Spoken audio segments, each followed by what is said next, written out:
spent. It was Lanee's first time in Toronto. Knew zero about it, had no expectations.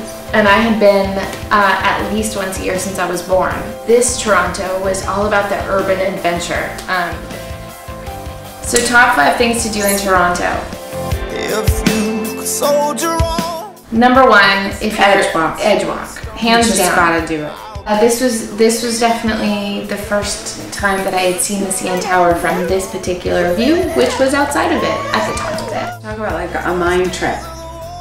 Everything in you is screaming, back up, you idiot! Do not do this! Cause if you never leave home, never let go. Eat at the Black Hoof, because even the owner herself said you'd be stupid not to eat there.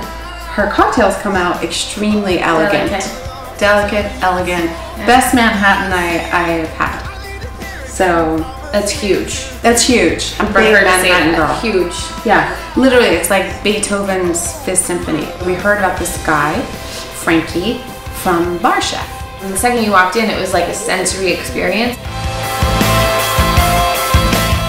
The most expensive cocktail I ever had, and I review cocktails. Circumstance, the first time. Rent a bike and bike through downtown. Check out Graffiti Alley and experience Toronto by bike. It's super easy to navigate. Basically, you just go down block after block after block of really intricate, amazing graffiti art. And if you're lucky, you might be able to go on a tour at a certain time of day when you can bring the bike on the subway to go down to the waterfront. You'll never make it to the great unknown till you keep your eye. Go on the culinary scavenger hunt with Chef Scott, which is, he's a barrel of fun. The scavenger hunt, we had to literally check out these crazy clues in order to go into different shops to collect the ingredients we needed to make that night's dinner. Super hockey-centric town. So guess what the poor little suckling pig was skewered with? We had to carry the pig through Kensington Market It was on skewered. a hockey stick. Yeah. This trip made me a vegetarian for about a week. Yeah, it really scarred Lindsay. And I had eyeballs, pig eyeballs. Lindsay refused. Chef Scott also has a canoe excursion to the Toronto Island. Row, baby, row. And the food is great, but the best part about it is kayaking back at night and seeing the entire Toronto skyline.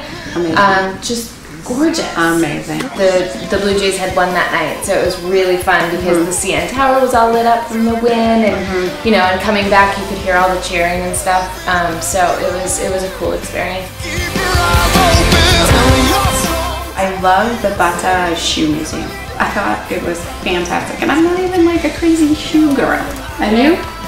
What would be number 5 for you? Because I bet that wouldn't be on the list. Be fishing probably.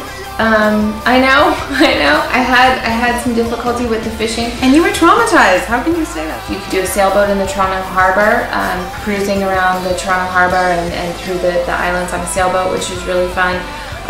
So either that or going out on Lake Ontario and going out on a boat. My fish died because of the hook killed it. She killed it. No, the hook killed it. If you go to Toronto and you happen to be flying from certain cities like New York or Washington, D.C., fly Porter Airlines. There is an airport right in the middle of the city. It is on its own little island.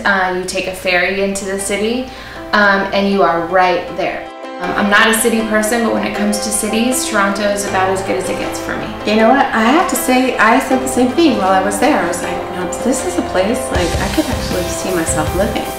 And I am a city person. I love cities. And I was really impressed with Toronto. Yeah, but what's the team? Canucks? No. No, the Maple Leafs. Maple Leaf. Okay, you know I'm not so much of a sportsman. Headstrong into the storm. I'll be here waiting on you. The sun don't